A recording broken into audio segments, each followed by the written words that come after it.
अस्सलामुअलैकुम वरहमतुल्लाहि वबरकातुहू। लगदे हो सजनों, तकड़े हो वालो जनाब, तकड़िया रहना, घबराना नहीं। ते अज दी गल दा आगाज़ करने हैं। गल छोटी जी है पर चंगी बड़ी है, मज़ेदार बड़ी है, मज़ा ज़रूर उसी। ते गल सुनन तो पहले जनाब मेरे चैनल नू सबसक्राइब भी करना है ते घंटी वाले बटन नू भी दबाना है ते लाइक भी ज़रूर करना है। ते चलो अज की गल शुरू करने हैं। गल इंज है कि एक साइंसदान होंदा है ते उनदे कोल ना जनाब एक होंदी है बेटी।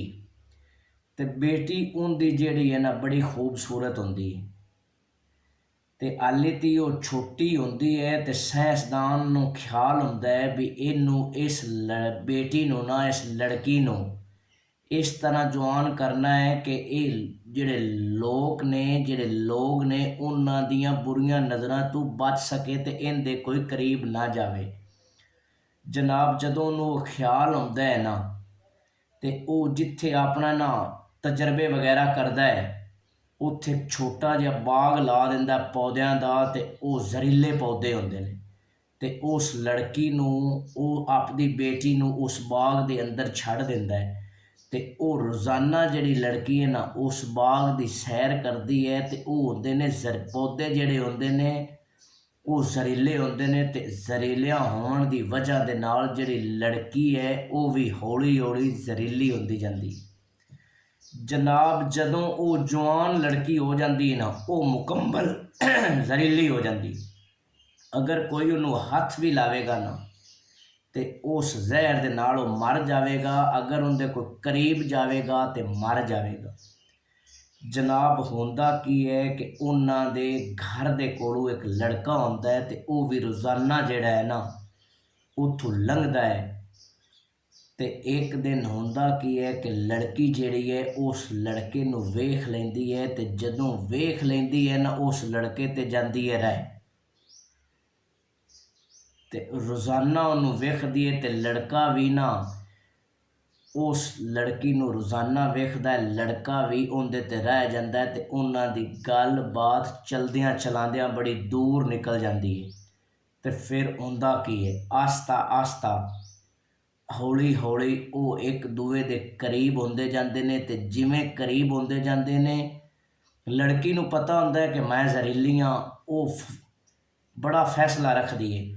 ਆਸਤਾ ਆਸਤਾ ਜਦੋਂ ਕਰੀਬ ਹੁੰਦੇ ਨੇ ਨਾ ਤੇ ਜਿਹੜਾ ਉਹ ਲੜਕਾ ਹੈ ਉਹ ਵੀ ਜ਼ਹਿਰੀਲਾ ਹੋਣਾ ਸ਼ੁਰੂ ਹੋ ਜਾਂਦਾ ਹੈ। ਤੇ ਜਦੋਂ ਤੱਕ ਉਹਨਾਂ ਦੀ ਮੁਹੱਬਤ ਤੇ ਪਿਆਰ ਹੱਦ ਤੋਂ ਵੱਧ ਜਾਂਦਾ ਹੈ, ਜ਼ਿਆਦਾ ਹੋ ਜਾਂਦਾ ਹੈ, ਉਤਣ ਤਾਈਂ ਜਿਹੜਾ ਉਹ ਲੜਕਾ ਹੈ ਉਹ ਵੀ ਮੁਕੰਮਲ ਹੀ ਜ਼ਹਿਰੀਲਾ ਹੋ ਜਾਂਦਾ ਹੈ। ਤੇ ਲੜਕੀ ਪਹਿਲੇ ਹੀ ਜ਼ਹਿਰੀਲੀ ਹੁੰਦੀ ਹੈ। ਜਨਾਬ ਹੁੰਦਾ ਕੀ ਹੈ ਉਸ ਸਾਇੰਸਦਾਨ ਨੂੰ ਪਤਾ ਲੱਗ ਜਾਂਦਾ ਹੈ। ਤੇ ਜਦੋਂ ਸਾਇੰਸਦਾਨ ਨੂੰ ਪਤਾ ਲੱਗਦਾ ਹੈ ਨਾ ਤੇ ਉਹ ਆਪਣੀ ਬੇਟੀ ਨੂੰ ਰੋਕਣ ਦੀ ਬੜੀ ਕੋਸ਼ਿਸ਼ ਕਰਦਾ ਹੈ, ਲੇਕਿਨ ਉਸ ਵਕਤ ਜਿਹੜਾ ਤੀਰ ਹੈ ਉਹ ਕਮਾਨ ਦੇ ਵਿੱਚੋਂ ਨਿਕਲ ਚੁੱਕਿਆ ਹੁੰਦਾ ਹੈ ਤੇ ਉਹਦੀ ਬੇਟੀ ਜਿਹੜੀ ਹੈ ਨਹੀਂ ਰੁਕਦੀ। ਤੇ ਫਿਰ ਉਹ ਸਾਇੰਸਦਾਨ ਸੋਚਦਾ ਹੈ ਵੀ ਕਿਉਂ ਨਾ ਮੈਂ ਇੱਕ ਦਵਾਈ ਬਣਾਵਾਂ ਤੇ ਉਹ ਲੜਕੇ ਨੂੰ ਪਿਲਾਈ ਜਾਵੇ ਤੇ ਉਹ ਵੀ ਜ਼ਹਿਰੀਲਾ ਹੋ ਜਾਵੇ ਤੇ ਫਿਰ ਇਹਨਾਂ ਦੀ ਸ਼ਾਦੀ ਹੋ ਜਾਵੇ। ਮੁਖਤਸਰ ਉਹ ਦਵਾਈ ਬਣਾਉਂਦਾ ਹੈ ਤੇ ਲੜਕੀ ਨੂੰ ਦਿੰਦਾ ਹੈ ਵੀ ਤੂੰ ਸ਼ਾਦੀ ਕਰਵਾਉਣੀ ਤੇ ਉਹਨੂੰ ਪਿਲਾ ਦੇ। ਤੇ ਲੜਕੀ ਜਦੋਂ ਉਸ ਲੜਕੇ ਨੂੰ ਉਹ ਦਵਾਈ ਪਿਲਾਉਂਦੀ ਹੈ ਨਾ ਤੇ ਉਹ ਲੜਕਾ ਪਹਿਲੇ ਹੀ ਜ਼ਹਿਰੀਲਾ ਹੁੰਦਾ ਹੈ। ਤੇ ਜਦੋਂ ਉਹ ਥੋੜ੍ਹੀ ਜਿਹੀ ਦਵਾਈ ਪੀਂਦਾ ਹੈ ਲੜਕਾ ਮਰ ਜਾਂਦਾ ਹੈ। ਤੇ ਜਦੋਂ ਲੜਕਾ ਮਰ ਜਾਂਦਾ ਹੈ ਤੇ ਫਿਰ ਲੜਕੀ ਵੀ ਉਹ ਦਵਾਈ ਪੀਂਦੀ ਤੇ ਲੜਕੀ ਵੀ ਮਰ ਜਾਂਦੀ।